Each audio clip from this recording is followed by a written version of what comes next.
Welcome to my channel Fun Lit with Anushua. In today's video, we are going to discuss the detailed summary of Charles Dickens' novel David Copperfield from chapter 1 to 32. So in this video, we are going to make a complete mind mapping of the novel from chapter 1 to chapter 32 with all the minute aspects within just few key points. Okay, so let's begin. So first we will try to have all the informations regarding the complete title of David Copperfield along with the publication dates and the genre.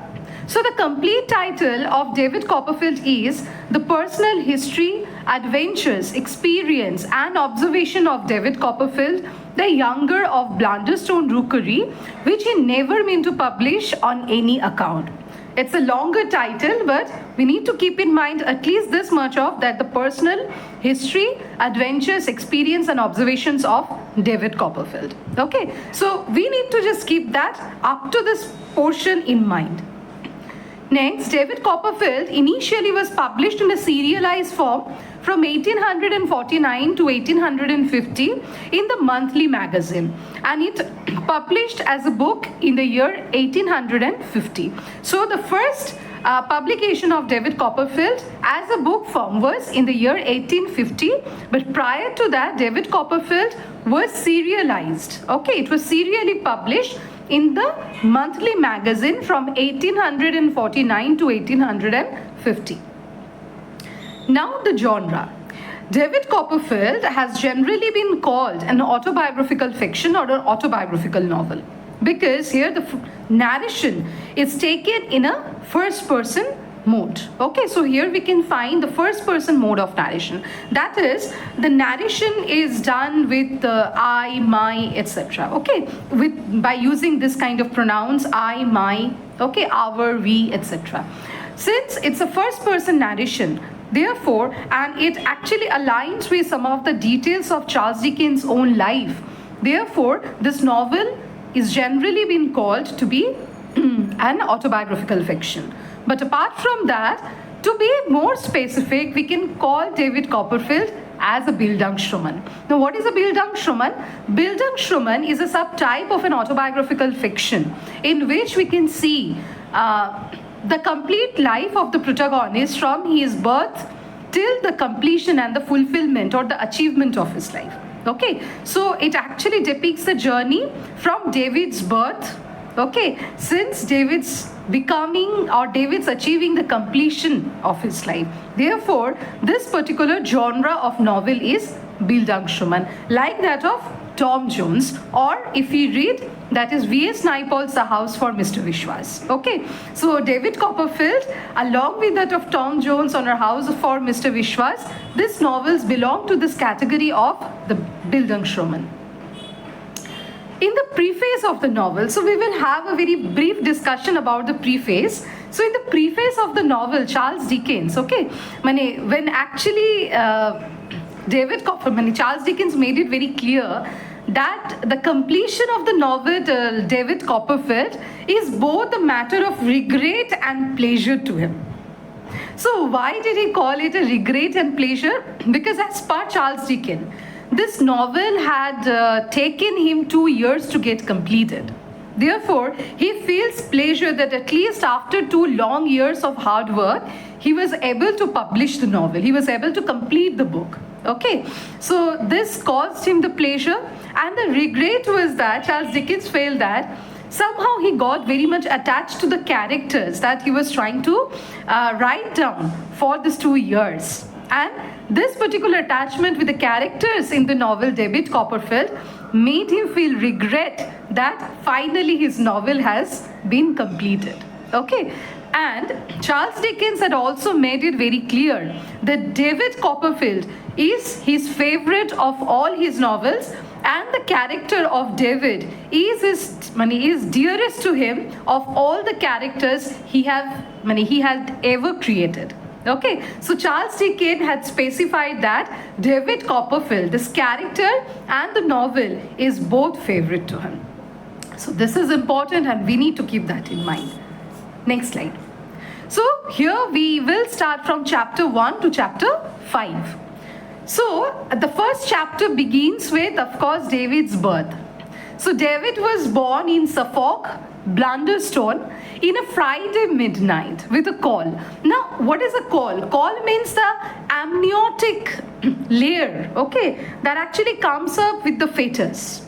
Okay, so basically caul means the layer of skin that covers the fetus and makes the fetus protected. So David was born with a caul, and a neighboring women had predicted that David will be very unlucky throughout his life and he would see probably the ghost and the spirits. Okay, because she predicted that the time of birth of David seemed to be very unlucky. David's father, the senior David Copperfield, he died 6 months before his birth. David's mother was Clara Copperfield, and David was initially raised by her mother, Mrs. Clara Copperfield, and her nursemaid. She was also named as Clara but Peggotty. Okay, so David's nurse was Miss Clara Peggotty and David's mother's name was Mrs. Clara Copperfield. David spent his initial childhood days in his house, which was named as Blunderstone Rookery. Okay, so the doctor, when David was born, so the doctor who delivered David, his name was Dr. Chile. David had an aunt whose name was Betsy Trotwood. So what happened that Betsy Trotwood actually promised Clara Copperfield that she would take the girl child of Clara Copperfield under her custody, because she doesn't want to see that the child of Clara would suffer in her life as Betsy herself had suffered. Okay, therefore Betsy Trotwood had decided that she would take the child, the girl child of Clara Copperfield under her custody. But the twist is that David seemed to be a boy child, and Miss Betsy did not expect that Clara would have a boy child. So with the news from Dr. Chillip that Clara had a boy child, Betsy was so much agitated, she was so much turned off that he stormed out of the house and she never returned. Okay, and she did not even intend to take care of David, though we can see that the twist is again coming in the later chapters. Okay. So David's faintest memory, when David was discussing about his faintest memories of childhood, he actually spoke of his mother who had very good hair. Okay, and he also spoke of Clara Peggotty's very dark eyes. So one day when David was reading book, and along with that, just I forgot to mention one particular point. So David's memory of Clara Copperfield and that of Clara Peggotty was so intense. Along with that, David also had memory of his house, Blunderstone Rookery, with the kitchen, the backyard, okay, and the churchyard where his father was buried. So David had a very happy memory because the three of them used to enjoy, they used to talk over their dinner. So they used to enjoy a very jovial ambience. But one evening, when David was reading a book about crocodiles to Peggotty, he found that his mother was coming from an evening date with some Mr. Murdstone. And this led to a quarrel between Clara Copperfield and Clara Peggotty, because Clara Peggotty warned Mrs. Clara Copperfield not to marry Mr. Blunderstone because her husband means Clara Copperfield's husband, did not like Mr. Murdstone much. Therefore, she should not get married to Mr. Murdstone. And David's impression of Mr. Murdstone was not again good, because he found that Mr. Murdstone had a black whisker and a very deep voice. Okay, so David felt a bit threatened about the presence of Mr. Murdstone.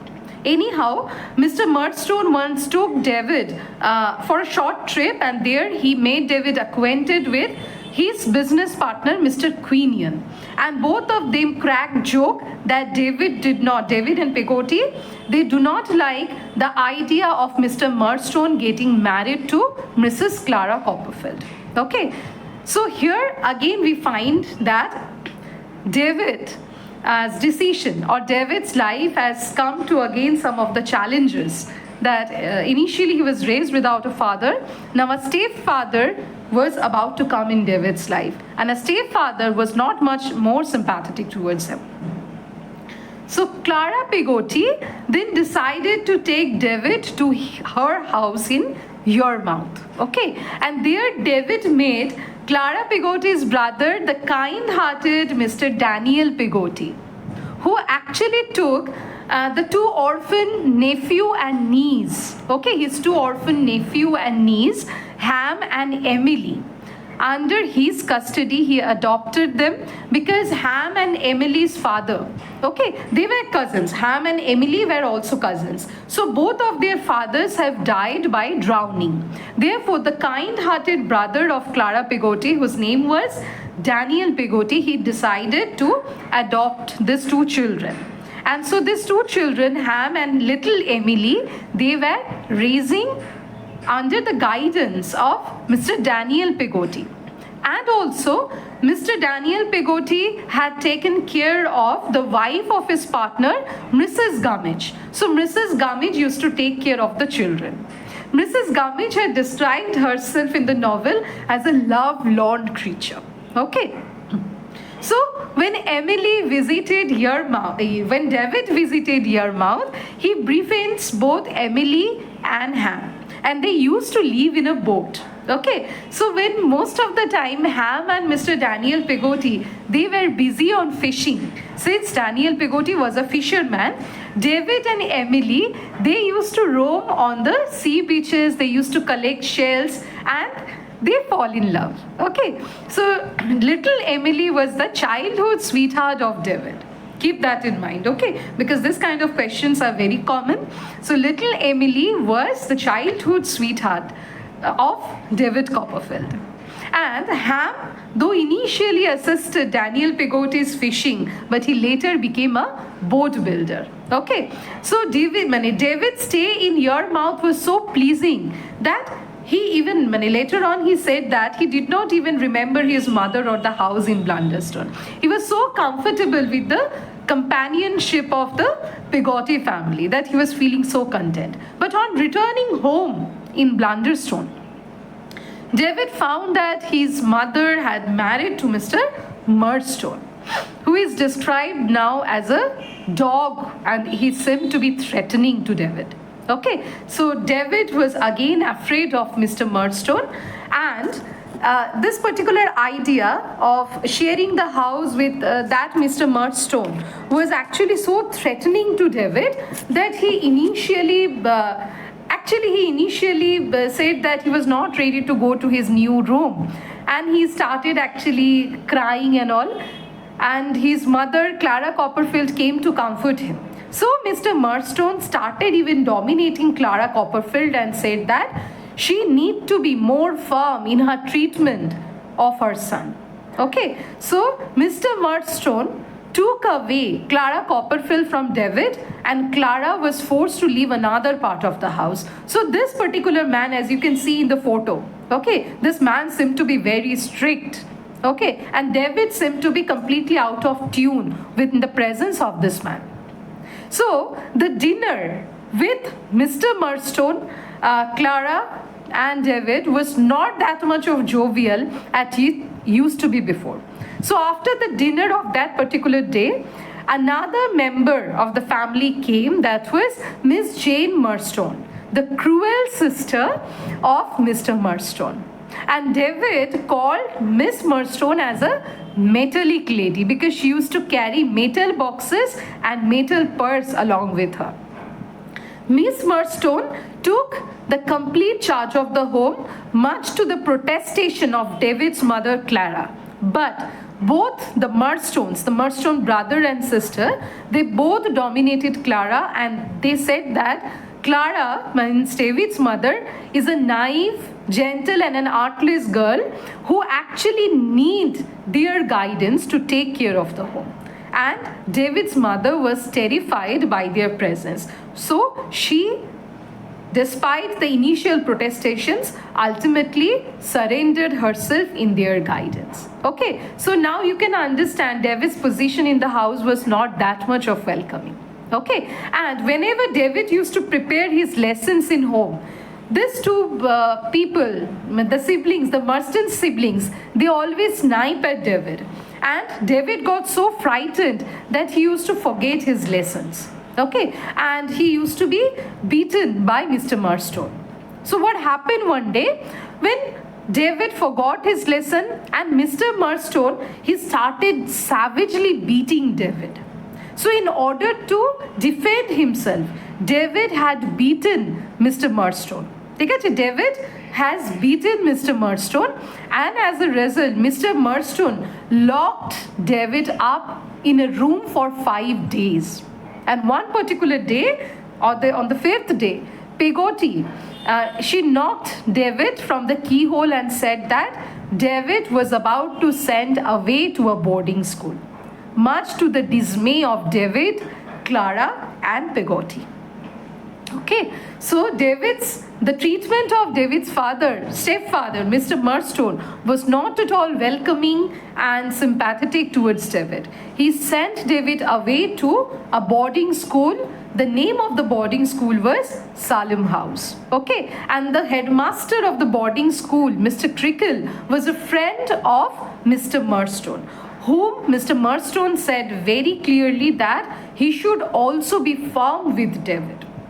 So David was almost about to send to the boarding school, and on his way David met the local coachman, Mr. Burkiss.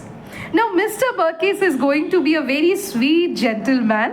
Okay, he was a local carrier. He used to carry the coaches. So Mr. Burkiss, he actually took David to an inn of the London coach. And there, David actually shared with Mr. Burkiss some of the cakes that Peggotty had given him. Because when David was about to start, his journey, Peggotty had handed over to David some amount of money, a letter from his mother, and some pieces of cake that she begged for David. So David shared those cakes with Mr. Burkiss, and after eating the cakes, Mr. Burkiss said that Burkiss is willing. So what does that mean? Burkiss is willing? That Burkiss is willing to marry Peggotty. And we can see that Burkiss was so much in love with Peggotty. Okay, and he is again a very kind-hearted man. So Burkiss dropped David at an inn where he was about to send to the London coach. But in inn, we can see the misfortune of David had started. When where the inn David had stayed, there we can see the waiter of the inn had duped David. Okay, and as a result, David had to give all his dinner and some of his money to the waiter. And the people around David, they made fun of David because the dinner was in tremendous amount. And they found that being a child, David was about to eat so much of the food. So they made fun of David. But in reality, David did not eat. He was feeling so much ashamed and harassed that he did not eat anything. Though the dinner was served, in the name of Murdstone. So David was there treated as a Murdstone. But the waiter of the inn means the modern day hotels. So David was treated so badly by the waiter that he decided and by the people around him who believed that David, being a child, is going to eat so much. So they make fun of David. So David could not eat anything out of the humiliation. And David became hungry. So when he reached London, he was dying of hunger. In London, David was welcomed again by a very gentleman, Mr. Mill, who was one of the masters, means one of the teachers of his new boarding school, that was Salem House. So Mr. Mill, he welcomed Mr. Charles Mill, he welcomed David, and he took David to his mother's home, to Mrs. Mill, who actually prepared breakfast for David and her son Charles. So Mrs. Mill used to call Charles Mill as my Charlie. And when David actually reached Salem House, there he met the headmaster, Mr. Crickle. And David was not again treated very welcomingly in his boarding school. He was forced to wear a sign around his neck in which it was written, "Take care of him, he bites." Okay, so a sign was hung around the neck of David in which it was written, "Take care of him, he bites." And Mr. Crickle had done it because he was a friend of Mr. Murdstone, and he actually did not want to leave a single chance to harass David or treat him otherwise. Okay. Now chapter 6 to 14. So in chapter 6 to 14, we are going to see about the Salem House. Okay, David's new boarding school. So here we can get a description of Mr. Crickle. Mr. Crickle was a bald and a reddish man. His face was reddish because most of the time he used to be very angry. Okay, he was bald and he had a very whispering voice. His assistant was Mr. Tange, who had one leg. So Mr. Tange was the one-legged man. In later videos, I will do with the detailed characters of David Copperfield, so don't worry. So Mr. Tange was the assistant of Mr. Crickle, and Mr. Tange was a one-legged man. So Mr. Crickle, when David got also acquainted with the wife and daughter of Mr. Crickle, who appeared to be very thin. Okay, and David found that the wife and daughter of Mr. Crickle, they were very poor, helpless creatures who even sympathized with the boys of the Salem House, whom Mr. Crickle beat so badly. Okay. Now come to the friends of David in Salem House. Initially, David befriended Tommy Traddles. So when David actually reached Salem House, most of the boys were in their home for holidays. So the first boy who came and he returned from the holidays was Tommy Traddles, and David befriended Tommy Traddles. Later on came almost the center of attention of the Salem House, that was James Steerforth. So James Steerforth was an intelligent, good-looking and a very wealthy boy. Okay, his parents were very wealthy. Therefore, James Steerforth used to be almost like the head boy. Okay, he used to control everything, and everybody was like idol worshipping James Steerforth, including that of David. So one night, James Steerforth, he actually befriended David, and he also duped David. He also fooled David by taking money from him, and he said that this money was due to arrange it's almost like a housewarming party. Okay. And by taking that money, Steerforth actually distributed the money among the inmates. So despite the act, David actually understood one thing, that James Steerforth is actually very influential in Salem House. And David considered that James Steerforth is the one who can protect him. So he actually surrendered himself to James Steerforth and considered James Steerforth to be his protector. Okay, and he even addressed James Steerforth as Sir. So David accepted the superiority of James Steerforth. And in this particular episode with James Steerforth, we can see that of the class disparity and the importance of the affluent classes in the society in the Victorian age to be very prominent. Okay, next slide. So one day what happened that since James Steerforth was very influential, not only among the children but even among the teachers. So one day James Steerforth had a fight with the poor gentleman Mr. Mell. Okay, and he informed the headmaster Mr. Crickle that Mr. Mell was poor. Now this information James Steerforth got from David. So unknowingly, David was also indirectly responsible for the plight of Mr. Mell. Okay, so what happened? That Steerforth, because he had a fight with Mr. Mell, he complained to the headmaster Mr. Crickle that Mr. Mell was poor. And for this being poor, Mr. Crickle fired Mr. Mell. Okay, in the photo you can see that Mr. Crickle with the reddish face and with the bald hair. Okay, and this is Mr. Mell. So being a poor man, his mistake was that his poverty, and just because of his poverty, he was simply thrown out of the school. And here we can see Mr. Mill said to David, now you can see the influence of this rich superior classes upon the poor people like him. Okay, because Steerforth used to hold that much of importance. Initially, Tommy Traddles, he was also very badly beaten by Mr. Creakle. So what Tommy used to do in order to lighten up or cheer up his mind, he actually used to lying on the desk and draw skeletons. Okay, this is the way Tommy used to relax himself. But though initially David befriended Tommy, but eventually David became more close, okay, to that of Steerforth. Steerforth had a problem. Steerforth had insomnia. Okay, Steerforth had insomnia, so he was not able to sleep at night. And David used to read the adventure books of his father, okay, to make him sleep or to comfort him. Now, these adventure books were very dear to David. When he was alone after the coming of the Murdstones in his own house, Blunderstone Rookery, there also the only comfort for David was the books of adventure of his father. Okay, so Steerforth, this particular child, was close to David, and when David feels any kind of problem, he actually goes to Steerforth because he felt that Steerforth is the one who can be his protector.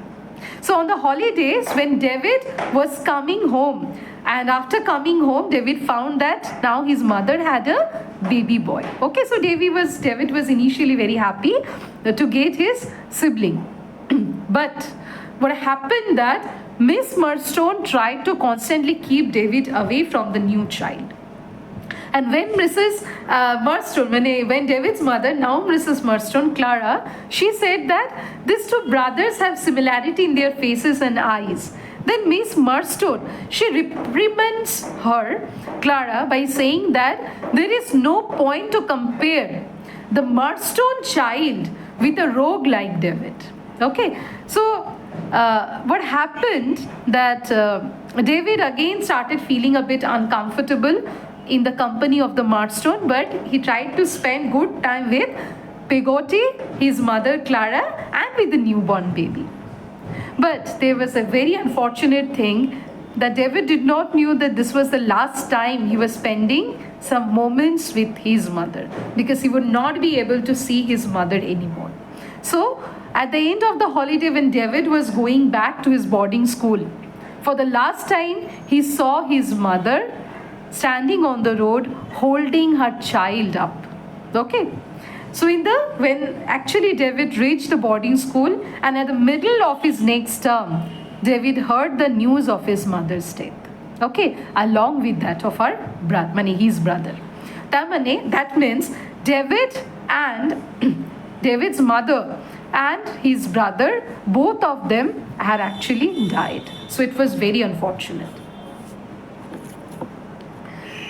So with that particular news, David was sent to attend his mother's funeral, and on the way actually David met Mr. Omer. Mr. Omer was the one who was a local tailor, and he used to stitch the funeral clothes. So Mr. Omer was given the task of stitching Clara's funeral clothes, where the funeral coffin was made by Mr. Joram. Now, who was Mr. Joram? Mr. Joram was the sweetheart of Mr. Omer's daughter, Minnie. Okay, so this Mr. Omer family was very happy, but David, when they met him, they welcomed David in a very kind-hearted way. But David, despite being surrounded with good people, happy people, himself was very upset with the news of his mother's death and that of the death of his own sibling. Okay.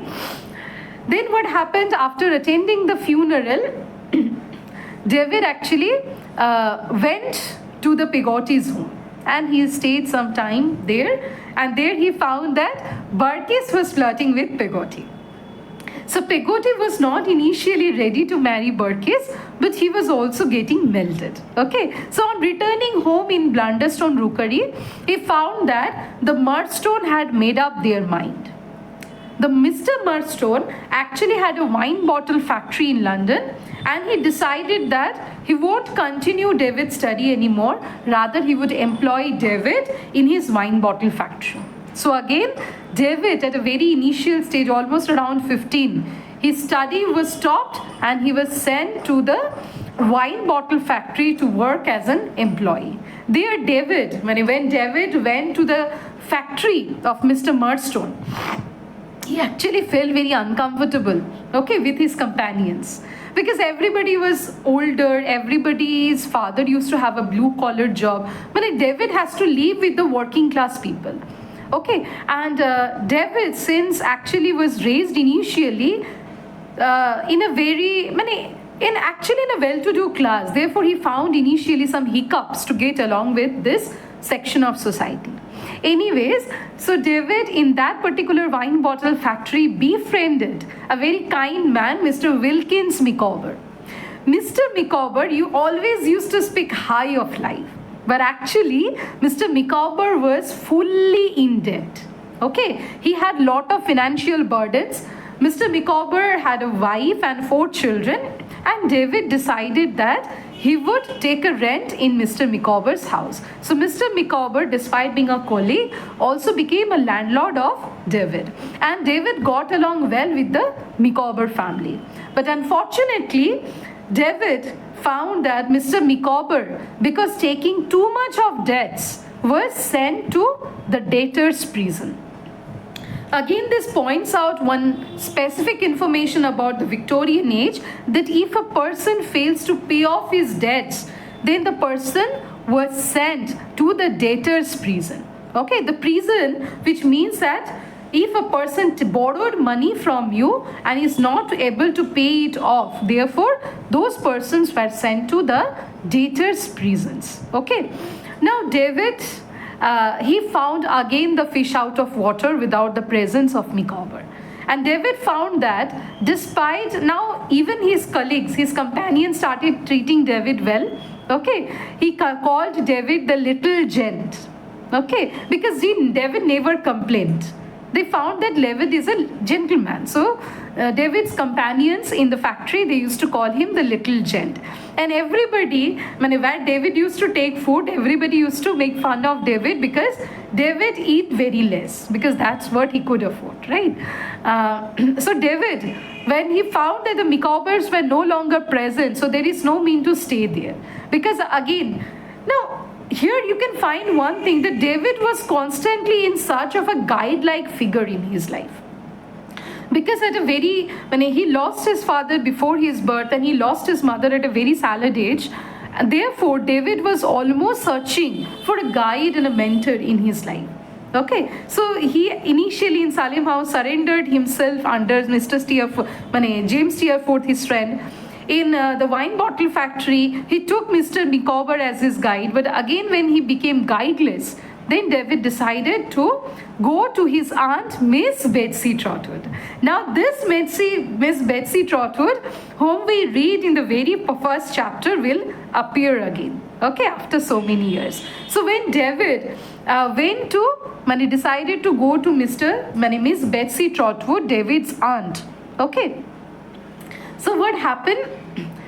David actually borrowed some of the money from Peggotty and he hired a man to hold his bags, okay, to shift his bags.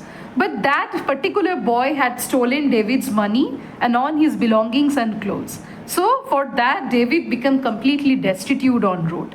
He had to beg to gather some money, and somehow, very pathetically, he reached Miss Betsy's house.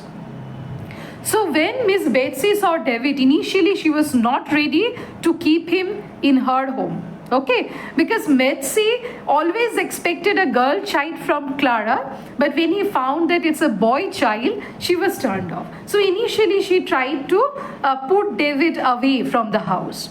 But Miss Betsy, she had an inmate, okay, whom she had actually given shelter in her house. Miss Betsy was also a very kind-hearted woman, but apparently she seemed to be very strong, but she was very kind-hearted inside.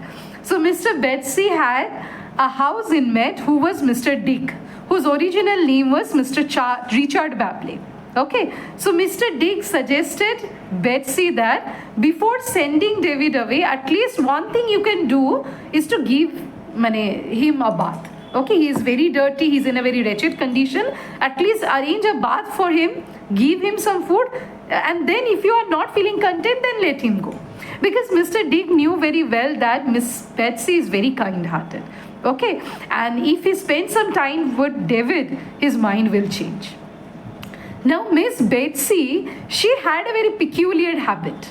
Okay, what peculiar habit she used to have? That of putting away the donkeys from her grass. Okay, she had this particular, she is always panicking that the donkeys were almost about to spoil the grass of her lawn. So she had the habit of putting all the donkeys out of her grass. Okay, and who was Mr. Dick? Let's have a very brief insight about the character Mr. Dick. His name was Richard Babley. Okay, so this particular man, Richard Babley, or Mr. Dick as he was named. So Mr. Dick used to write an autobiography, a memorial. But he has some kind of a psychosis. He used to be possessed by the ghost of Charles I every time he started fresh the writing of his memorial, his autobiography.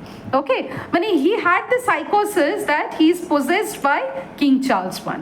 Okay, so this is a condition of some psychosis, and it's because of that Richard Babley, or Mr. Dick's own brother, was about to send him to asylum. At that moment, Miss Betsy, she intervened and she took him under her shelter. Okay, so David actually became close to Mr. Dick, and Mr. Dick was an adult man with a very childlike mentality. He was very simple, sweet, and he was right about Miss Betsy. That Miss Betsy, when she gave food and bath to David, she changed her mind and decided that she would keep David with her, and even she would send David to school in Canterbury.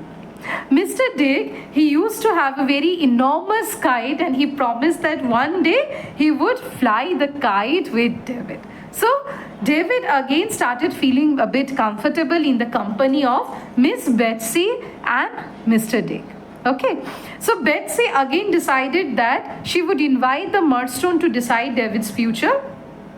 And when the Murdstone actually came, their behavior was so rude towards David that Betsy decided that she would no longer entertain the Murdstone, rather she would send David to the school in Canterbury. Okay. Now from chapter 15 to 22. Here Betsy renamed David as Trotwood Copperfield. Okay, Betsy had added her surname Trotwood to the Copperfield of David. Okay, Betsy changed the name David to Trotwood Copperfield and used to give him the nickname Trot. Okay, and she took David to Canterbury to the house of a lawyer and friend, Mr. Wickfield. Okay, so there David met in the house of Wickfield, of course, Mr. Wickfield, his sweet and gentle daughter Agnes Wickfield, and Mr. Wickfield's clerk, Uriah Heep. Okay, so at this point, I need to mention one thing. If we can consider Mr. Murdstone and Mr. Crickle to be the villain of the first part of the novel, then the second part of the novel, we can see the villain, Uriah Heep. Okay, Uriah Heep, whenever David used to describe Uriah Heep, David always takes mention of the snakes. Okay, so whenever David used to describe Mr. Murdstone, he described Mr. Murdstone by comparing him with dogs, okay, threatening dogs.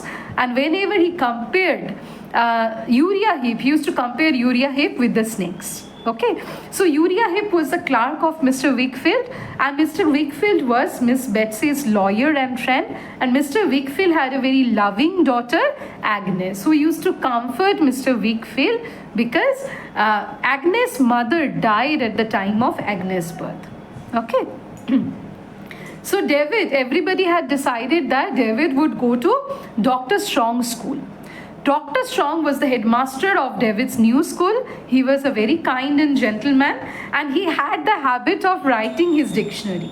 Okay, so here we need to keep two informations in mind. Mr. Dick was to write his autobiography, his memorial, and Mr. Strong, Dr. Strong, he actually initiated to write a dictionary. Okay, so Dr. Strong's wife was Annie. Dr. Strong was almost 62 years old and he got married just 1 year before. So there was a huge age difference between his wife Annie. But both of them were very loyal to each other. Despite the fact that Annie had a cousin whose name was Jack Meldon, and Jack Meldon and Annie, they initially had a liking for each other. And Jack Meldon still loves Annie, though Annie, despite being soft towards Jack Meldon, Annie was very loyal to Dr. Strong. And here we are also introduced to Mrs. Markleham. Okay, Mrs. Markleham was Annie's mother. And she was a very opportunistic woman, and she was called the old soldier, okay, by the students of Mr. Markleham. Mr. Markleham died, and Mr. Markleham's students used to call Mrs. Markleham, Annie's mother, as the old soldier because of her habit, because of her strict disposition. Okay.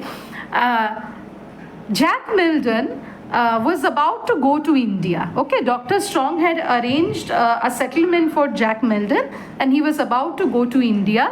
And in his farewell party, which was also incidentally the birthday of Dr. Strong, okay, that day David met with Annie's mother, Mrs. Markleham, was also called the old soldier. Okay.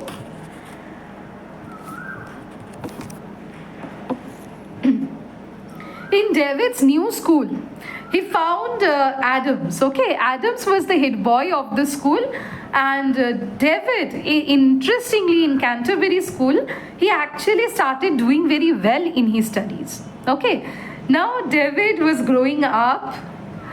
He was in his sweet 16s, and he had a crush on Miss Shepherd, a young girl named Miss Shepherd, and also a mature woman. Okay, Miss Larkins. He had a crush on these two women. But David and Agnes, they became very good friends. They used to share their thoughts with each other. They used to comfort each other, and they used to take care of Mr. Wickfield together. So David was staying with the Wickfields, okay. And David initially also had good relationship with Uriah Heep.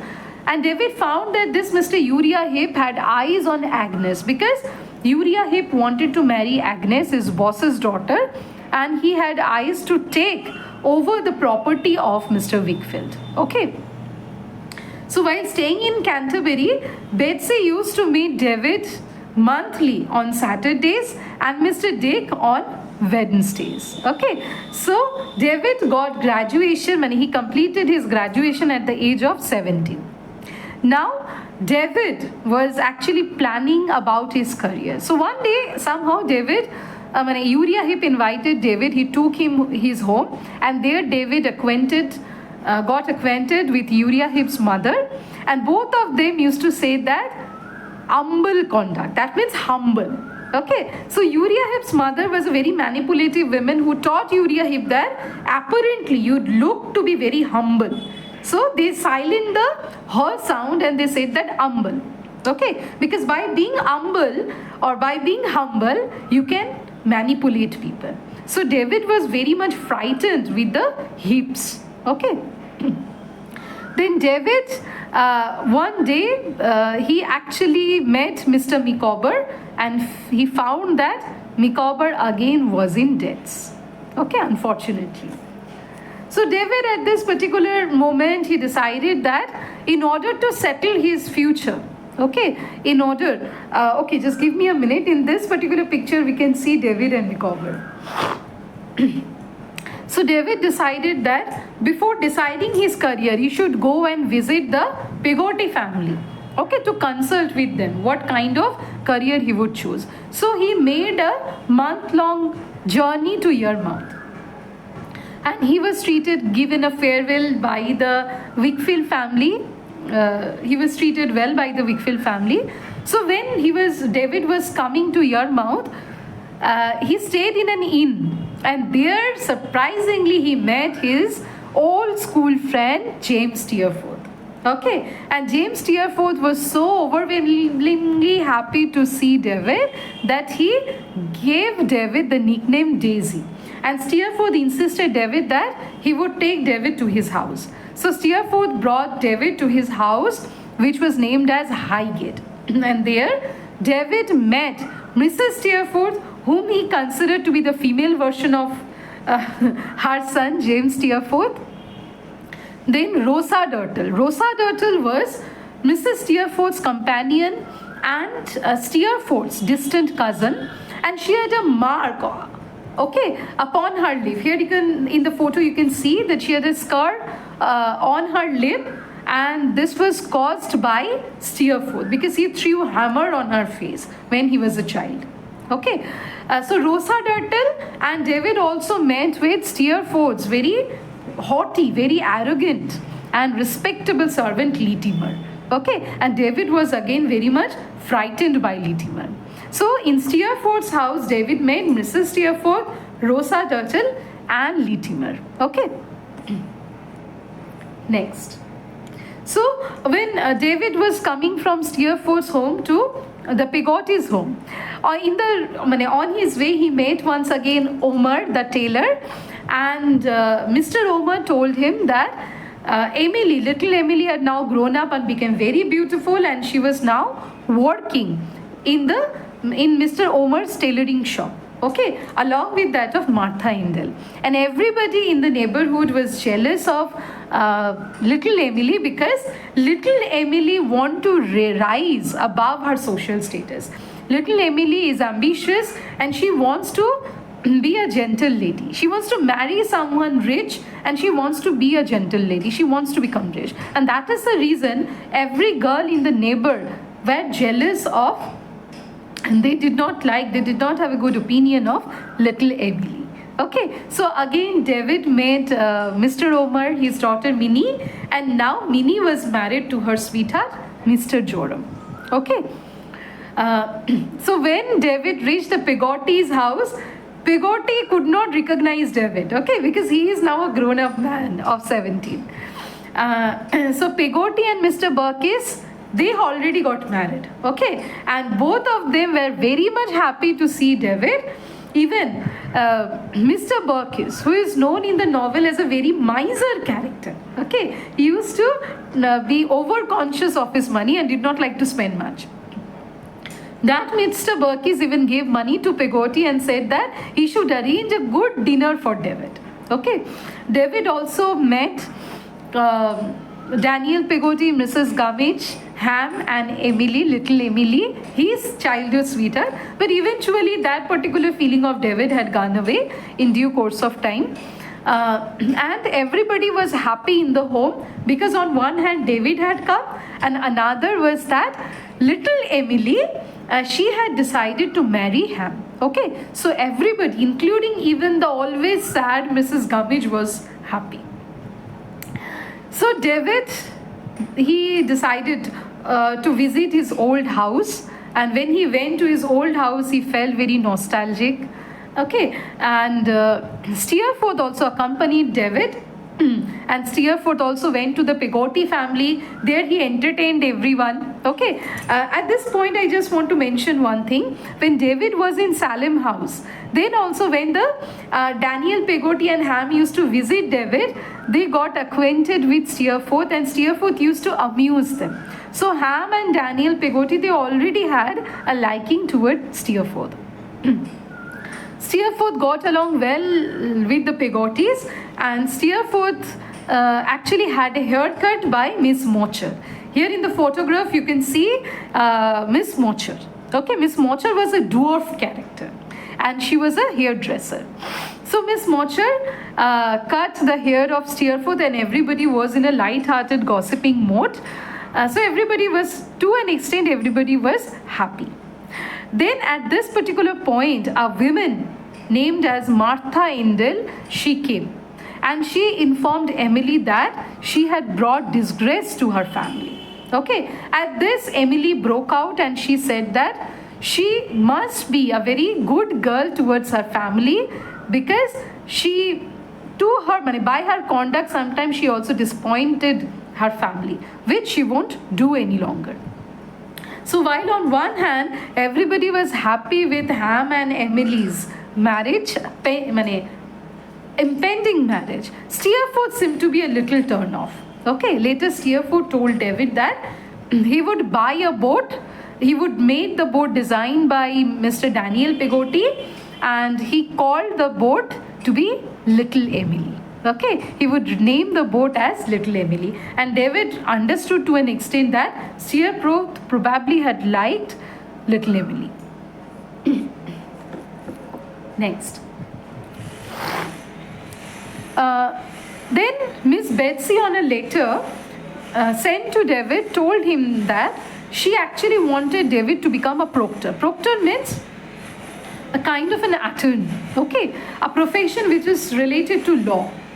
And therefore, Betsy had decided that she would bring David to Mr. Spenlow.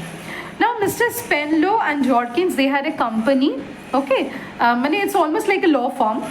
And Miss Betsy brought David to Doctor's Common. Doctor's Common was like the law firm where you can see different lawyers, and they are small law firm. They are small law companies. So David was appointed as a clerk or as an apprentice of Mr. Spenlow. Okay, and David actually found that now David actually became a tenant of his new landlady, who is Mrs. Scrap, who promised Miss Betsy that she would take care of David as if he was her own son. Okay, so on the returning journey, David found that Miss Betsy was actually blackmailed by a beggar-like man, and Miss Betsy gave away all her money she used to carry. Then David, when asked him about the man, Betsy promised, and she actually promised that it's better that David should not ask anything about that man. Okay, so David did not go forward in this particular thing. So what happened? David there meets in Spenlow's. David there met Mr. Spenlow's daughter Dora, and he started liking Dora. So when David came to his new house with his landlady Mrs. Scrap, at the new house he was feeling very lonely because there was nobody around him. So what happened?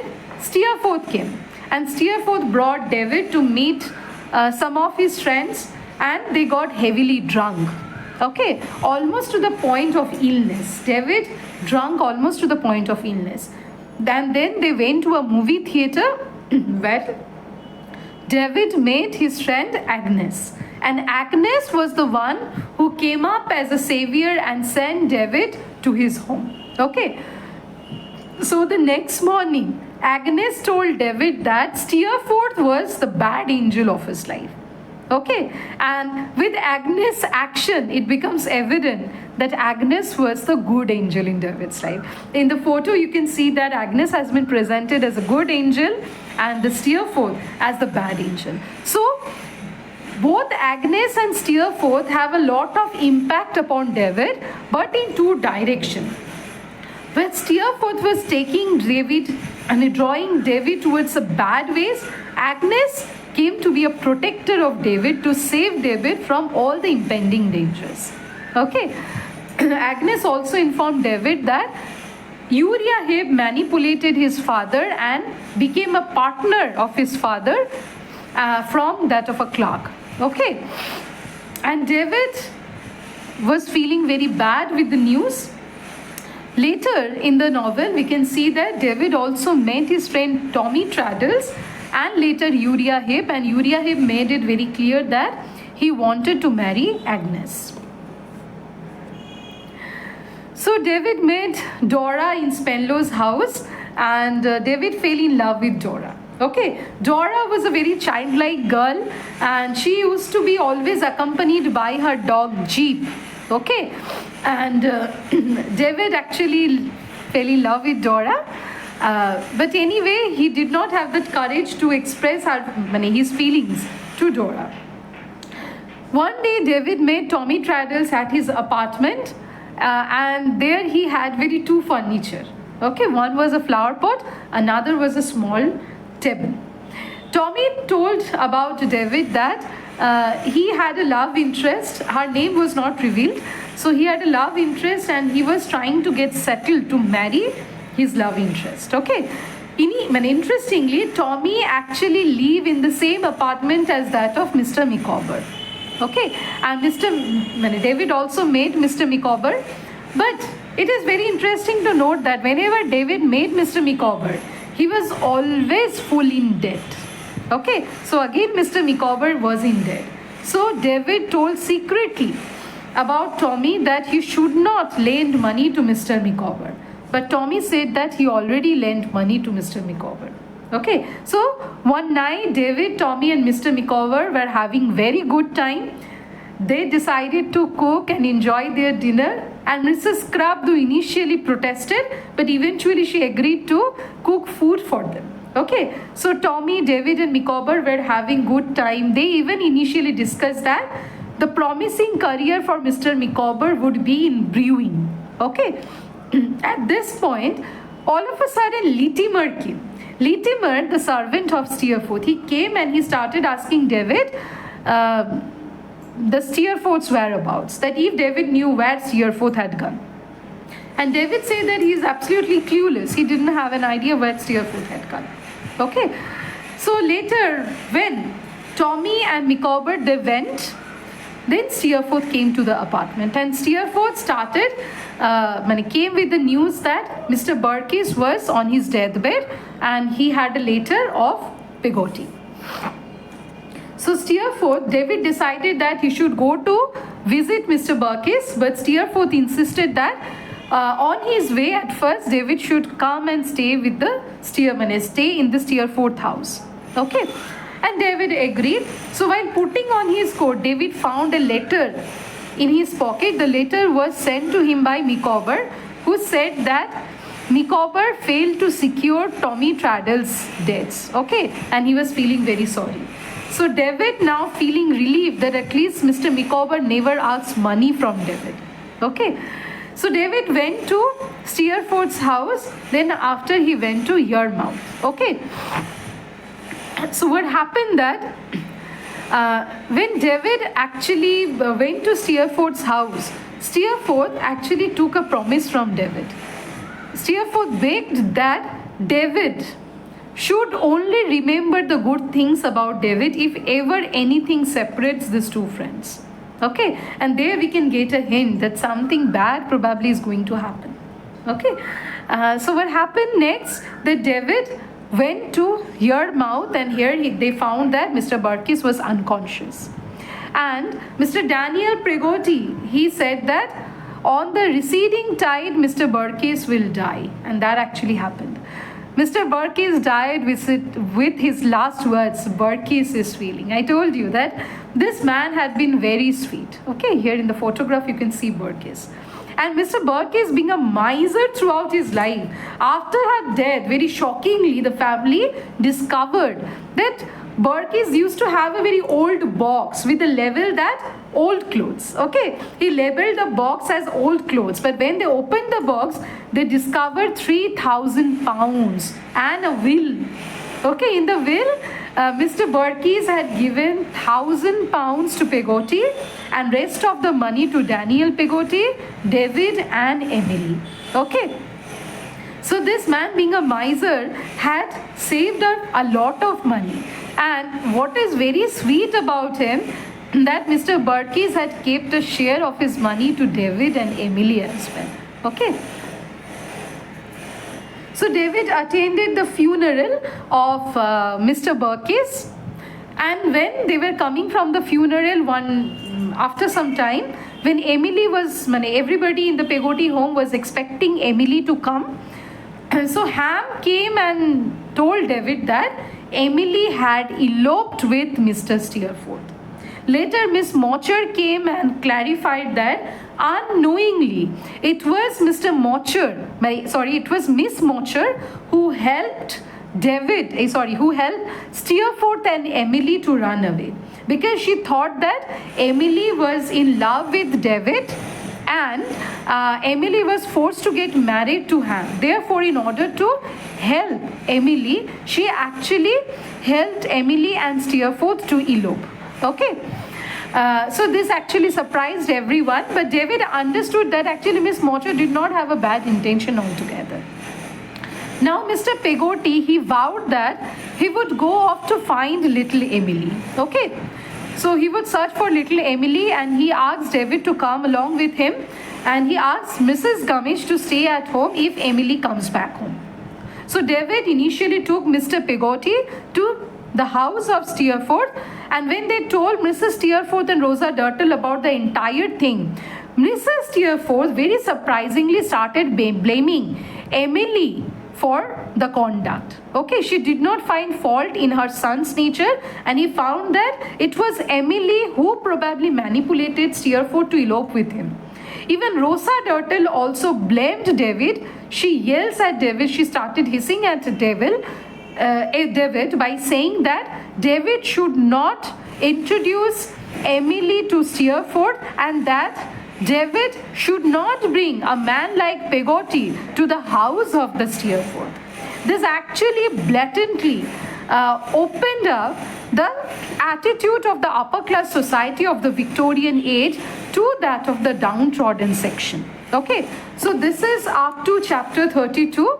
So from the preface to the chapter 32, we have actually seen a lot of things happening in David's life. So just make a very brief revise that David was born in Suffolk, Blunderstone. David was raised with the company of his mother Clara and Peggotty. Then his mother got married to Mr. Murdstone. Mr. Murdstone treated David badly. Then one day David had beaten Mr. Murdstone, and he was sent to boarding school. There he saw Mr. Creakle and his assistant Mr. Tange. They used to beat the boys badly. David in Salem House befriended James Steerforth and that of Tommy Traddles. Okay, so when David's mother died, Mr. Murdstone stopped his education and put him in his company. So there David befriends Mr. Micawber. And when Mr. Micawber was sent to debtor's prison, then David went to Miss Betsy's house. There he met Mr. Dick. They became good friends. Okay, and David was sent to Canterbury School. In Canterbury School, in Canterbury, David was introduced to Mr. Wickfield. His loving daughter Agnes was a good friend of David, and Uriah Heep, the villain for the next part of the novel. And then we can also see in the Canterbury the headmaster Dr. Strong, the headmaster who is very opposite from Mr. Creakle. Okay, and his wife Annie, her cousin Jack Milden, and Mrs. Markleham. Then after completing his graduation, David decided to go to Yarmouth. There on the way he again met James Steerforth. He went to Steerforth's house and met Mrs. Steerforth and Rosa Dartle and Litimer. Okay, Litimer was Steerforth's servant. And David again met the Peggotty family, and David came to know that Emily was ready to marry Ham, and everybody was overjoyed. Then Miss Betsy brought David to the Spenlows, and David met Dora, and he fell in love with Dora. Okay, and then the news came again. David was rented, he became a tenant at Mrs. Crupp's lodging. And later on, David met his old friend Tommy Traddles and again Micawber. Okay, they had good time. Then Steerforth came in. Steerforth brought David the news that Barkins was on his deathbed, and both of them decided to visit Yarmouth. And Steerforth took the promise from David that David will only have good memories of Steerforth. And when they reached Yarmouth, Barkins died, leaving a huge amount of money, okay, for Daniel Peggotty, Clara, David, and Emily. And at the end of chapter 32, we got the news that little Emily eloped with Steerforth, and David brought Mr. Daniel Peggotty to the Steerforth house, where both of them were treated very badly by Mrs. Steerforth and that of Rosa Dartle. So up to this for today's video. In the next video, we are going to complete chapter 33 to chapter 64. Then in another video, we are going to complete all the characters with minute details from David Copperfield. So if you like the video, then please do share and subscribe my channel. Put a like and comment. Thank you.